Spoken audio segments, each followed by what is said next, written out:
Bueno,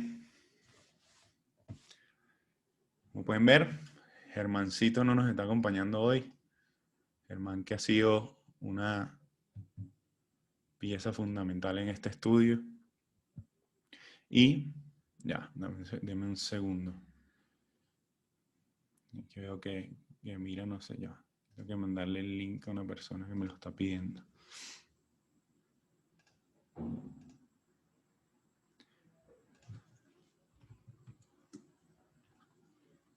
Ajá. Entonces, Germancito no se pudo conectar, pero bueno, aquí el que habla es el Señor y no nosotros. Pero sí les pido que intervengan, que levanten la mano o lo que sea, que lo hagan porque sin Germán me da pena. Bueno, empecemos. Como hemos venido haciendo, la semana pasada estábamos viendo un tema súper chévere de los 10 mandamientos. Estuvo súper bueno, que pues están básicamente para guía para nosotros. No necesariamente para cumplirlos, sino para darnos cuenta de que somos pecadores y que necesitamos a Jesucristo.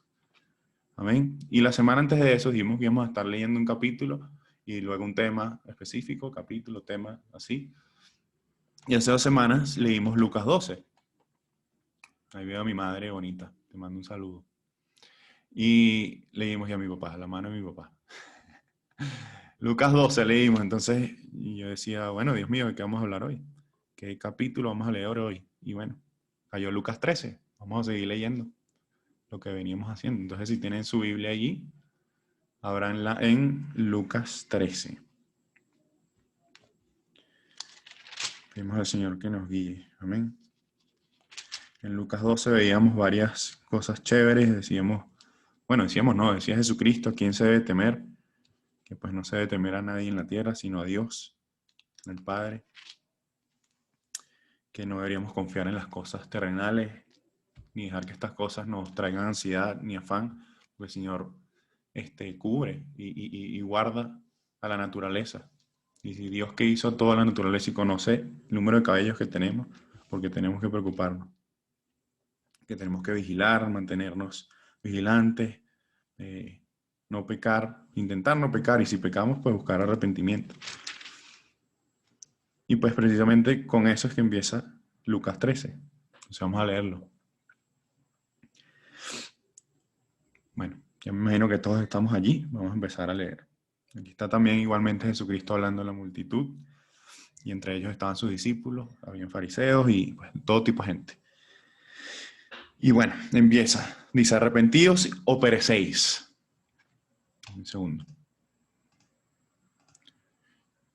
Ok. Ok, listo.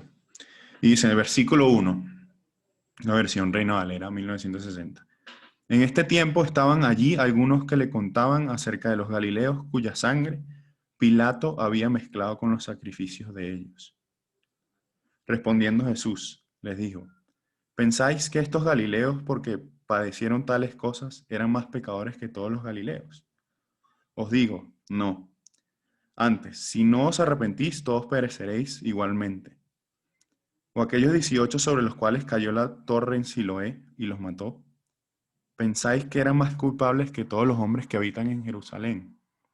Os digo, no. Antes, si no os arrepentís, todos perecéis igualmente. Todos pereceréis igualmente. Yo les pregunto aquí,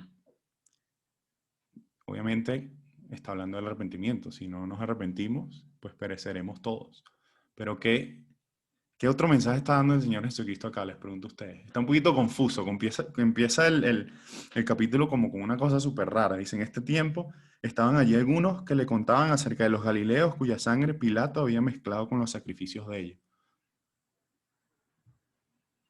Entonces él está diciendo que pensáis que estos galileos que sufrieron porque padecieron tales cosas eran más pecadores que todos los galileos. ¿Alguien quiere comentar algo al respecto? ¿Qué piensan que está hablando Jesucristo allí? Además de arrepentirnos. Bueno, yo voy a leer otra versión, la versión NTV, la nueva traducción viviente. Dice, En esos días le informaron a Jesús que Pilato había asesinado a varias personas de Galilea mientras ofrecían sacrificios en el templo. ¿Piensan que esos galileos eran peores pecadores que todas las demás personas de Galilea?, preguntó Jesús. ¿Por eso sufrieron? De ninguna manera. Y ustedes también perecerán a menos que se arrepientan de sus pecados y vuelvan a Dios. ¿Y qué piensan de los 18 que murieron cuando la torre de Siloé les cayó encima? ¿Acaso eran los peores pecadores de Jerusalén? No. Y les dijo de nuevo, a menos que se arrepientan, ustedes también perecerán. Aquí está un poquito más familiar lo que se está diciendo, ¿no? Y bueno, aparentemente, en esa época, lo que Jesús está hablando, que hubo como dos desastres, o dos, sí, como dos eventos súper grandes que ocurrieron, que el Señor Jesucristo los estaba mencionando. Aparentemente Pilato, esto lo voy a leer, dice, no tenemos un récord de la historia secular sobre el incidente específico aquí. Hay un incidente similar antes, que sucedió antes que el ministerio de Jesucristo. Pilato quería construir un acueducto desde las piscinas de Salomón a la ciudad de Jerusalén. Y para pagar por ello exigió el dinero de la tesorería del templo, el dinero que se había dedicado a Dios. Y esto enfureció a los sacerdotes y al pueblo. Cuando los judíos enviaron una delegación para pedir su dinero de vuelta a Pilato, Pilato mandó a los soldados a vestirse como gente común y con una señal determinada sacó las dagas y atacó a las personas que pedían el dinero. O sea, básicamente eso. Pilato mandó a matar a varios galileos. Y la pregunta que hace Jesucristo acá es como, ¿por qué esos galileos murieron? Entonces ellos son más pecadores que los que no murieron. Esa es la pregunta que está haciendo Jesucristo. Y yo creo que igualmente acá, luego habla de que se cayó una torre en Siloé y cayó sobre una gente, unos galileos, y mató unos galileos, a 18 galileos, y los que no se murieron, entonces ellos son más buenos que los que se murieron. Los que se murieron lo merecían más. Esa es la pregunta que está haciendo Jesucristo. Entonces, aquí el punto, y creo que lo que se está respondiendo, básicamente, es que todos somos pecadores y que todos somos igual de culpables. Aquí el Señor dice que, digamos, nosotros tenemos siempre la pregunta de por qué los buenos sufrimos más que los malos. ¿Por qué los malos no les pasa nada y los buenos son los que sufren en el mundo? ¿Por qué en África pasan hambre y todo eso? Y la respuesta está clara, la respuesta es que nadie es bueno. Todos somos malos. Es sencilla. Muchas veces nos quedamos como con esa duda, ¿por qué a mí, que yo soy tan bueno, y a mi familia, y a toda la gente buena, le pasan las cosas malas? No, nadie es bueno. Eso es lo que está diciendo el Señor Jesucristo. Dice, ¿pensáis que estos galileos, porque padecieron tales cosas, eran más pecadores que todos los galileos? No. No antes, si no os arrepentís, todos pereceréis igualmente. O aquellos 18 sobre cuales cayó la torre de Siloé y los mató, ¿pensáis que eran más culpables que todos los hombres que habitan en Jerusalén? No. Si antes no os arrepentís, todos pereceréis igualmente. Hay un, hay un versículo en Mateo 5:45 que dice que el Señor hace salir su sol sobre malos y buenos y hace llover sobre justos e injustos. Entonces aquí nosotros a veces decimos, bueno, ¿y por qué esta gente tan mala está tan llena de plata en Venezuela? Todos estos gobiernos todos corruptos, esa gente mala. Y aquí en Colombia también, todos estos dirigentes que son un poco corruptos, llenándose de plata, y yo aquí, que estoy lleno de deudas y estoy ahí, chale, que yo soy tan bueno. No, no, todos somos malos y todos tenemos que buscar el arrepentimiento. Y me parece súper chévere porque era una forma de verlo que yo la verdad es que cuando leí los primeros 5 versículos yo decía, no entiendo. Y pues me puse a investigar y es súper chévere esta interpretación o este mensaje que el Señor Jesucristo nos está dando. Y también es un llamado a que la vida es, como dice en Eclesiastés, es vanidad. Quiere decir que dura poco tiempo, no es para siempre. Entonces tenemos que estar siempre a cuentas con el Señor. Aquí hay algo súper curioso, que es que en el versículo, creo que es el 3, Sí, en el versículo 3 dice, si no os arrepentís, todos pereceréis igualmente. Entonces, aparentemente esta versión o este significado de arrepentimiento significa un arrepentimiento como cambio de vida. Y luego en el 5 dice, os digo, antes, si no os arrepentís, todos pereceréis igualmente. El que se usa acá es un arrepentimiento constante. Digamos, ya nosotros cuando entramos, pues, buscamos al Señor Jesucristo y le entramos en nuestra vida, es el primer arrepentimiento. Y el otro es el constante, el que pecamos diariamente a cada minuto y pues tenemos que todos los días, Señor, perdona mis pecados, así como perdonamos a nuestros ofensores. Es súper chévere que también abarca, y nada más en cinco versículos ya estás abarcando demasiadas cosas. Una de las preguntas que la humanidad tiene que nos roba la paz siempre. Y hay algo acá.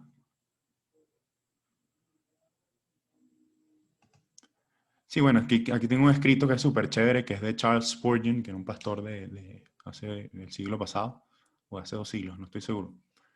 Sí, del siglo pasado.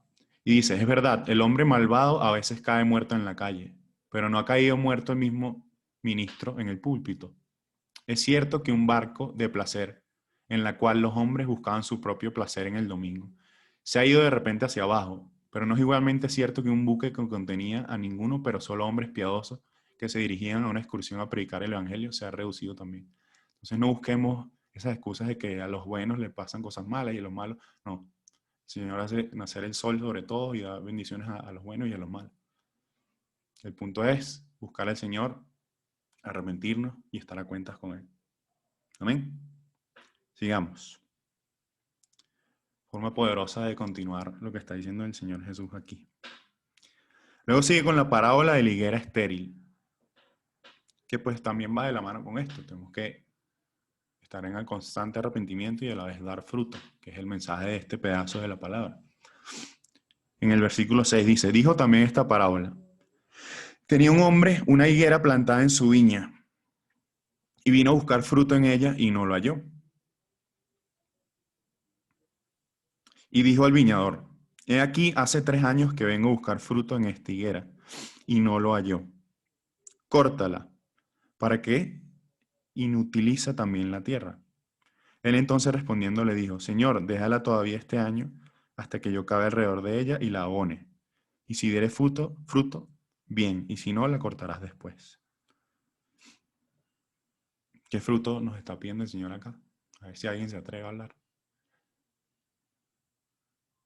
Ay, Germán es el único aquí que no tiene pena.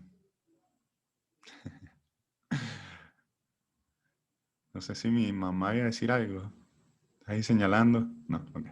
Bueno, claramente aquí, ¿Cuál era la pregunta? ¿qué fruto está hablando acá? Que si no damos fruto. Ni idea. En el espíritu, fruto de amor, Fruto de amor, fruto de de, paz, de paciencia, de amor al compasión, prójimo. Gálatas 5, 22, 23. Fruto del Espíritu. Amor, gozo, paz, paciencia, bondad, benignidad, fe, mansedumbre y templanza. Dominio propio. Ese es el fruto que está hablando el Señor. Amar a Dios sobre todas las cosas y al prójimo como a ti mismo. Y para dar fruto, ¿qué tenemos que hacer? Eso lo hemos visto varias veces. ah, Leer la palabra, orar, buscar al Señor, cantar, alabar, dar ejemplo. Poner en práctica la palabra. De colecua. Poner en práctica la palabra. Y bueno, esto es chévere este pedazo porque no solo pues nos insta a pues dar fruto, eh, sino también se refleja pues la paciencia del Señor. Acá dice que a pesar de que pues de los 3 años, dice hace 3 años que vengo a buscar fruto en esta higuera y no lo hallo, córtala. No solo está hablando del juicio de Dios, que pues para las personas que no den fruto, no, iba a decir demos, no, yo no me incluyo ahí. Para las personas que no den frutos, pues obviamente el Señor las mandará a cortar y pues sufrirán el castigo. Pero dice, yo todavía les doy un año más hasta que yo cabe alrededor de ella y la abone. O sea, el Señor mismo la abona. Siempre hemos dicho que el Señor mismo nos da las herramientas para nosotros amar, para nosotros tener fe. Él es el que nos da la fe. O sea, Él nos da el regalo de la gracia por medio de la fe y la fe Él también nos las da. Entonces es como que Él mismo nos da ese fruto. Entonces es como... Habla un poquito más fuerte, Eric. ¿Perdón? Un poquito más fuerte habla o pégate más al micrófono, que hay gente que no te oye. Déjame cambiar el cero para aquí. Mejor.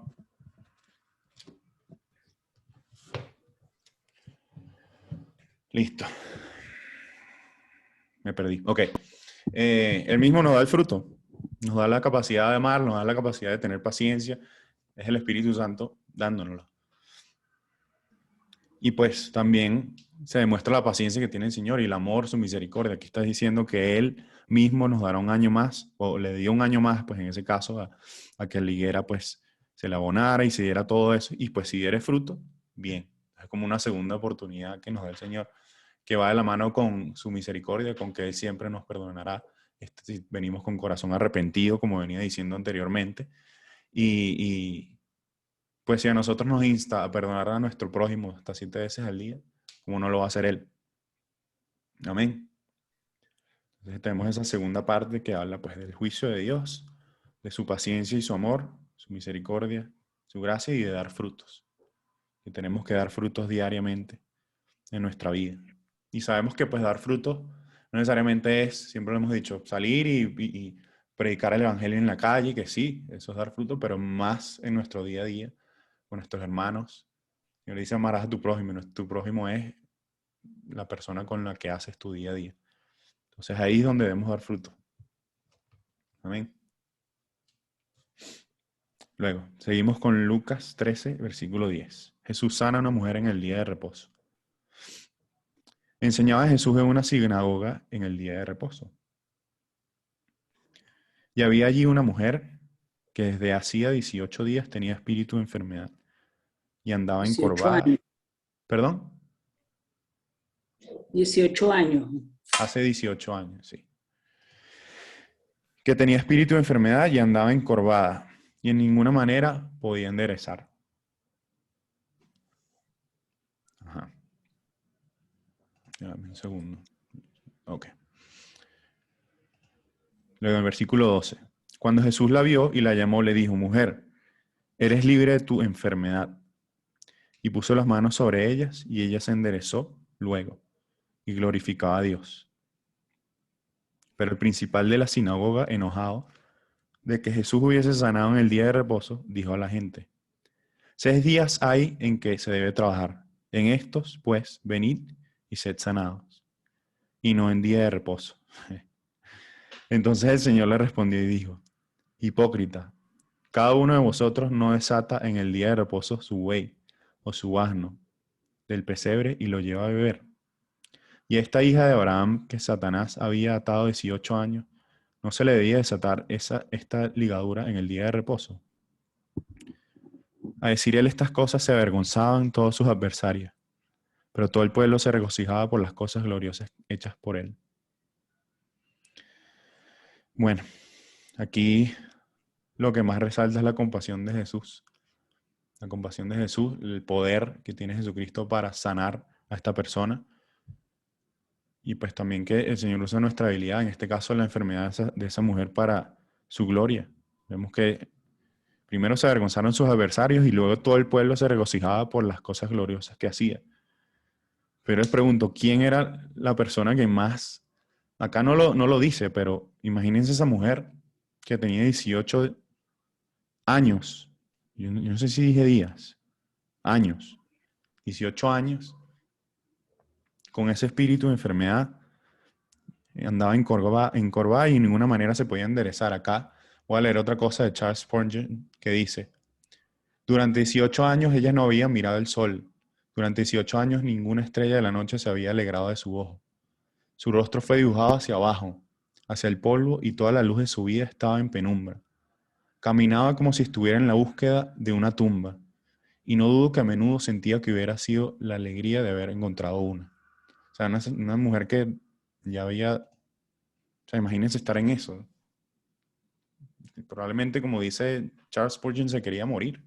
Ya estaba harta de eso y pues Obviamente el Señor Jesucristo viene y la ve y obviamente la compasión que tuvo y le dice, eres libre en tu enfermedad. ¿Qué habrá sentido esa mujer?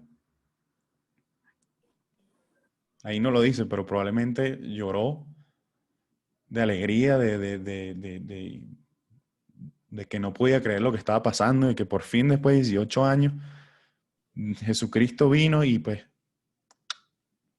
listo. Ahorita yo me estoy viendo una serie que es de Jesucristo y pues muestra, digamos, como ese lado humano de las personas frente a los milagros del Señor Jesucristo y pues frente a la compasión del Señor Jesucristo y lo demuestra muy bien porque es como algo que aquí no está escrito, pero que muy probablemente pasaba. Como si uno, no sé, mis penumbras, como dice ahí, comparadas con la de esta señora, no son nada. Pero igual, si con mis cosas bobas y el Señor me las da, yo me siento súper alegre y súper, wow, Dios mío. Imagínense esa señora. Además que eso, pues en esa época era hasta humillante tener este tipo de enfermedades, era doloroso. Y, y, y como iba ligada a lo espiritual, que no necesariamente todas las enfermedades tienen que ver con algo espiritual, pero las, digamos, la, la, la, la- lo espiritual sí puede conllevar a una enfermedad física, como el caso de esta señora. Y pues en esa época pues se rechazaba a este tipo de gente. O sea que no solo era la sanidad física, la sanidad espiritual, sino también social. Quizás su misma familia ni la quería, a lo mejor. Entonces brilla la compasión y el amor de Jesucristo. Y el pueblo se regocijaba. Y aquí también hay otra cosa, que pues los judíos le recriminaban que cómo iba a sanar a esta señora un sábado. O sea, y así somos nosotros a veces, que cómo voy a hacer esto, cómo hace que yo esta persona que... Y pues quedaron avergonzados. Jesucristo les dijo como que, mira, ustedes un sábado, si un buey o su asno tiene sed, ustedes lo llevan si tienen compasión de un animalito, como yo no voy a tener compasión de una mujer que se está muriendo y que la cree y que es mi hija. Y eso aplica a nosotros, a mí, a ti, a todos los que estamos aquí conectados y al mundo. ¿Cómo no va a tener compasión de nosotros? Sí, necesitamos arrepentimiento, pero igualmente Él nos da el arrepentimiento y tiene compasión de nosotros. No tuvo compasión de Pablo, que era asesino de cristiano. Entonces, eso es lo que resalta aquí, lo que por lo menos a mis ojos resalta acá, la compasión de Jesucristo. Y la forma en que avergüenza al enemigo, que lo señala con cosas de religión. No estás cumpliendo el sabbat, estás sanando a una persona, o sea, además el Señor es Señor del sabbat.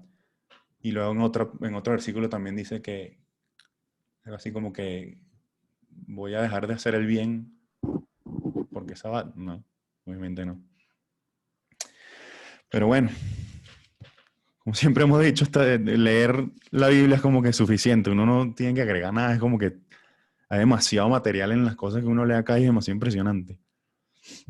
Entonces seguimos, en el versículo 18, la parábola de la semilla de mostaza. Y dijo, ¿a qué es semejante el reino de Dios? ¿Y con qué lo compararé?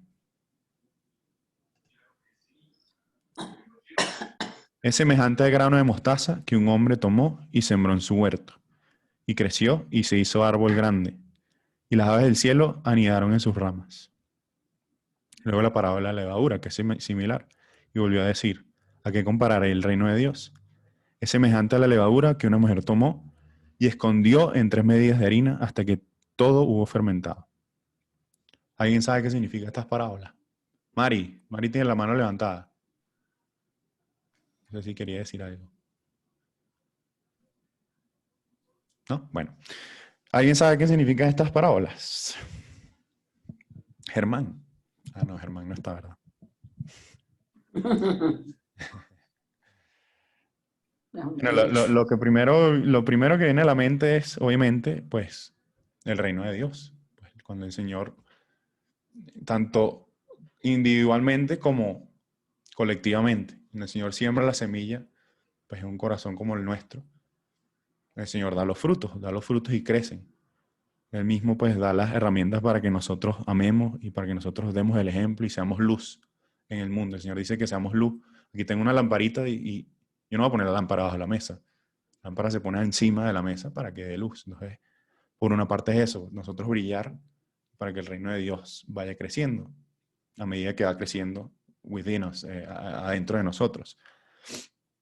Pero también habla de eso, pues habla del reino de Dios que pues su palabra, el Señor dice que antes de que Él venga, su palabra va a llegar a todas las esquinas del mundo y pues va creciendo y crecerá y crecerá.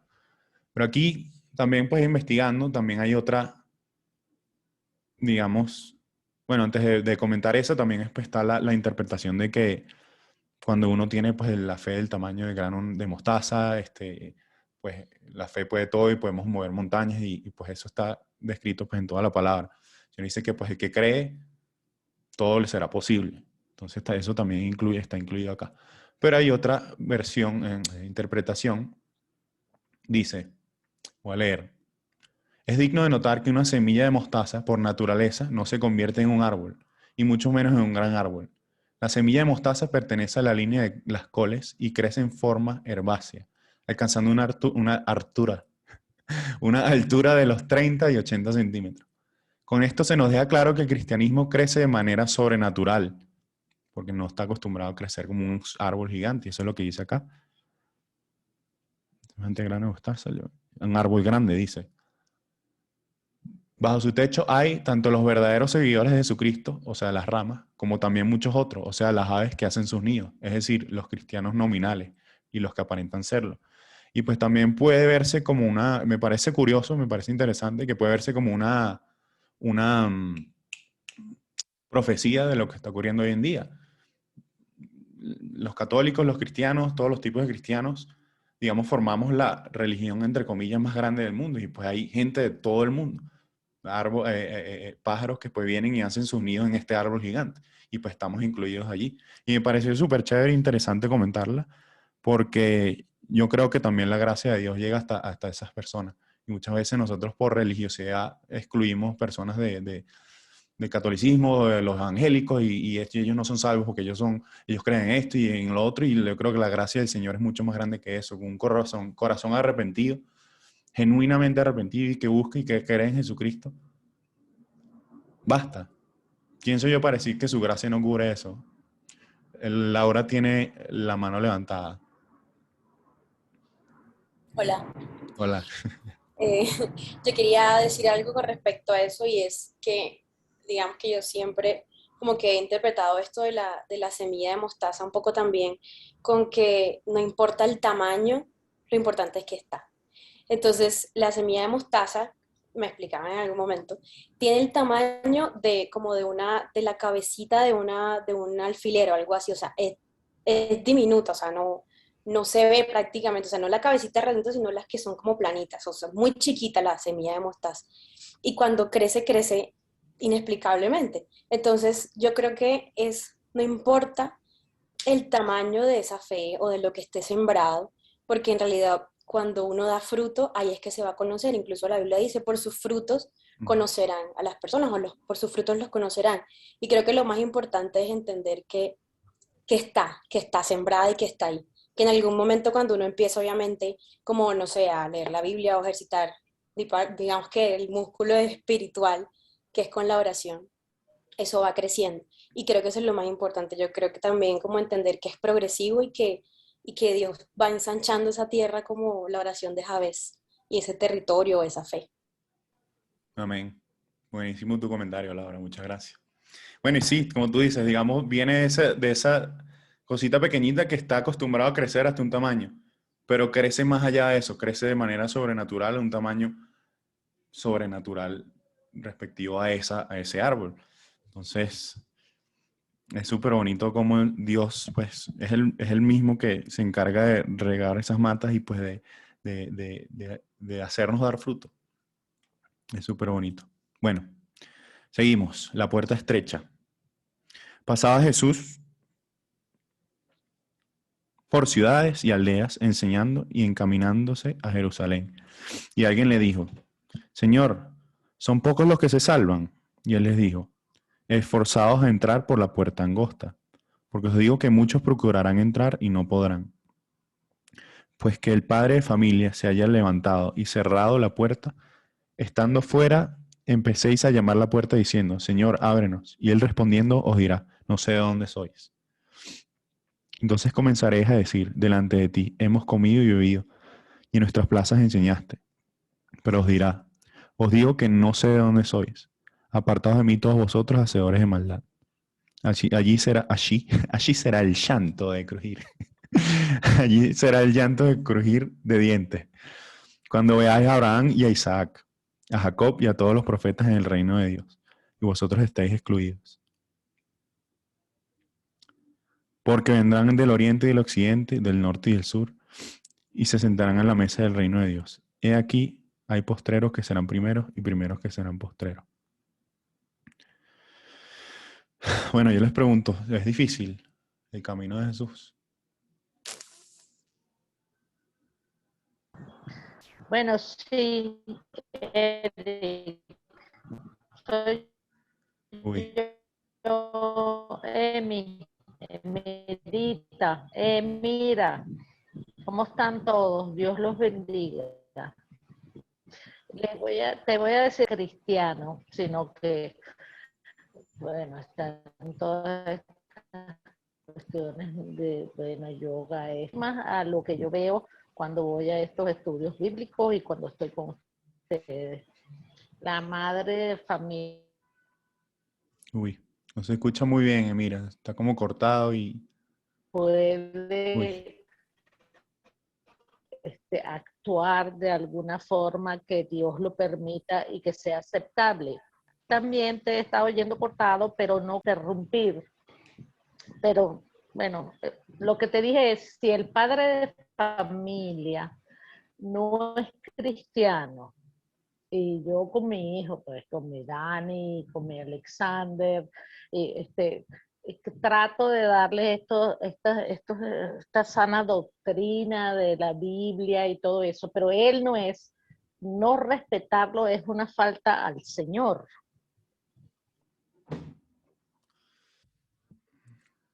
bueno, mira, digamos se escuchó un poquito, pero lo poco que pude entender, lo que me viene a la mente es, pues, digamos acá lo que dice, que pues lo que dice la palabra, Te lo, la- te voy a decir otra vez. El padre de familia en mi casa, que estamos divorciados, pero que mantenemos como un tipo de familia o algo así. Yo soy la cristiana, o sea, mi hijo Alexander, el mayor, no es.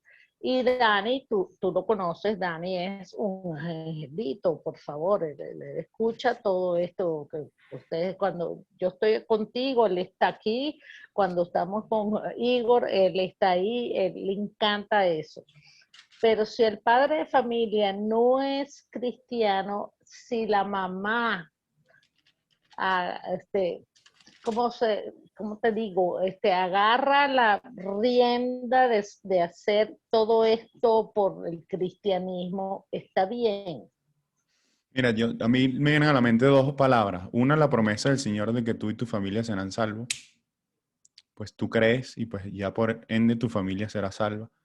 Y esto va de la mano con, por ejemplo, el- el testimonio de Pablo, de Saulo, que se convirtió en Pablo. Saulo era el ser menos salvable de la historia. Y pues el Señor hizo lo imposible para que fuese salvo.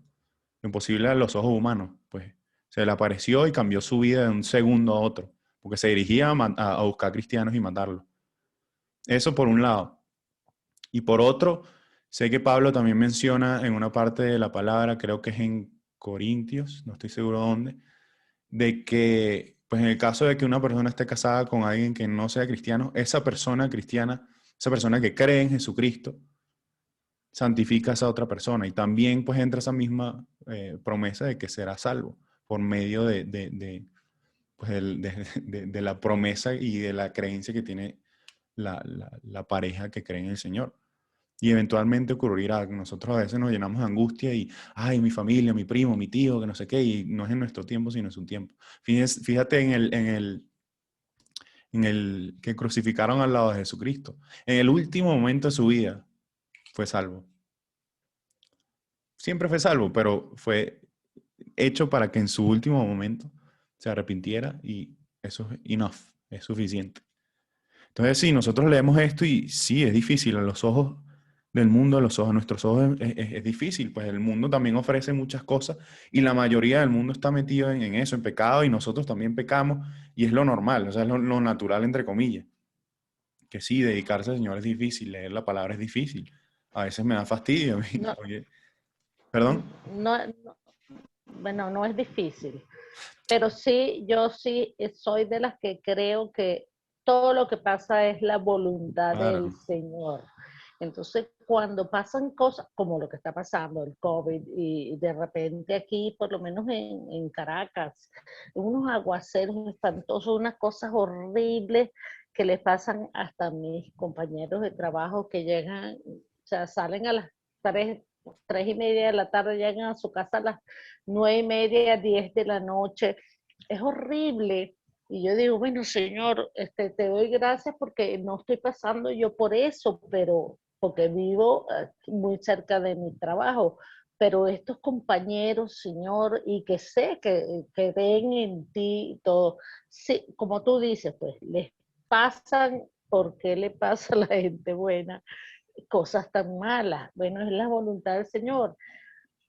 Es así, no sé cómo explicarme ahorita, sí, pero sí estoy pensando en eso y todo el tiempo cuando tengo cualquier angustia, se la estoy dejando al Señor. Y digo, Señor, es tu voluntad, es lo que tú decidiste. Por favor, dame como un poco de paz y de tranquilidad para aceptar lo que tú estás mandando, porque claro, todo lo que pasa en el mundo, no es solo en Venezuela, en en el el mundo, mundo entero, es la voluntad de total. Dios. Entonces, explícame o dame un poco de tranquilidad dentro de mis oraciones, que dentro de las oraciones doy Claro. muchas gracias todo el tiempo al Señor, porque de verdad no sé por qué me escogió, porque tremendísima, No, pero mira, desde chiquita. ayer, yo hablaba esta semana casualmente de eso. Uno piensa, ¿por qué nos escogió? Mira los 12 apóstoles. Ellos no eran santos, como muchos de nosotros pensamos o pensábamos. No hay mucho detalle de lo que era su vida, pero nada más otra vez para ser reiterativo o redundante. Pablo era un desastre, era un asesino. O el mismo Pedro. Pedro siempre se habla de que es todo Sí. así lleno de, Pablo de- asesino y Pedro era de una ira espantosa Obviamente, y yo con no digo, todo. yo no estoy mencionando esto como para hallar una excusa de nuestro pecado ni nada, pero sí para explicar la gracia de Dios. Nosotros no somos buenos, punto. Y pues tú mencionabas allí que tú orabas y le entregabas a Dios tus preocupaciones y todo eso y lo hacías dándole gracias. Y pues eso es precisamente lo que dice Filipenses en capítulo 4. Siempre lo hemos dicho. En toda acción de gracias, en oración y en ruego, entregale tus ansiedades al Señor Jesucristo. Y su paz, que sobrepasa todo entendimiento, guardará vuestros corazones. Entonces sí, digamos, yo cuando decía que es difícil, decía que hay oposición. O sea, a mí cuando a veces quiero leer la palabra me da pereza, me da fastidio, o tengo que hacer otras cosas, o de repente voy por la calle y me piden dinero y es como, no me fastidie, ese tipo de cosas. Porque también a la vez el Señor dice que sus mandamientos no son gravosos para nosotros. Lo veíamos la semana pasada. Entonces, bueno, vamos a seguir para terminar el capítulo 13, ya queda poquito. Dice el lamento de Jesús sobre Jerusalén, el versículo 31. Aquel mismo día llegaron unos fariseos diciéndole, sal y vete de aquí, porque Herodes te quiere matar. Y les dijo, id y decid a aquella zorra, he aquí echo fuera demonios y hago curaciones hoy y mañana, y al tercer día termino mi obra. Sin embargo, es necesario que hoy, mañana y pasado mañana siga mi camino, porque no es posible que un profeta muera fuera de Jerusalén. Jerusalén, Jerusalén, que matas a los profetas y apedreas a los que te son enviados. ¿Cuántas veces quise juntar a tus hijos como la gallina a sus polluelos debajo de sus alas y no quisiste? Perdón. He aquí vuestra casa os es dejada desierta. Y os digo que no me veréis hasta que llegue el tiempo que diráis, bendito el que viene en nombre del Señor. Bueno, nada, aquí otra vez refleja pues el amor de Jesucristo, pues que el mismo pueblo de Jerusalén lo rechazó. Y es fácil decir, esos fariseos rechazaron a Jesucristo, esos judíos, pero nosotros hacemos lo mismo diariamente. Y aún así él dice, ¿cuántas veces quise juntar a tus hijos como la gallina a sus polluelos debajo de sus alas? Y no quisiste. Y no queremos. Y el Señor así aún murió por nosotros, aún tomó nuestro lugar. Oye, ya que pasó una moto por ahí, no sé si se escucha, pero bueno. Tomó nuestro lugar, murió por nosotros, nos quiere cuidar como sus hijos, como una gallina cuida a sus polluelos. No sé si han visto esa imagen. Una gallina pues calentando sus polluelos debajo de sus alas. Y bueno, termina con la promesa de que no lo veremos o no lo verán ellos hasta que llegue el tiempo que digáis, bendito el que viene en el nombre del Señor, que es la promesa de la segunda venida del Señor Jesucristo, como termina la palabra en Apocalipsis. Tenemos esa promesa de amor del Señor, de perdón, de arrepentimiento, de que Él nos da las herramientas para dar frutos y que creceremos, como dice la palabra, el reino de Dios crecerá, pues el tamaño de un árbol, y que todas las cosas son posibles por medio de la fe y de su gracia. Ambas cosas nos las da Él. Entonces, bueno, le damos gracias a Dios por el mensaje de hoy.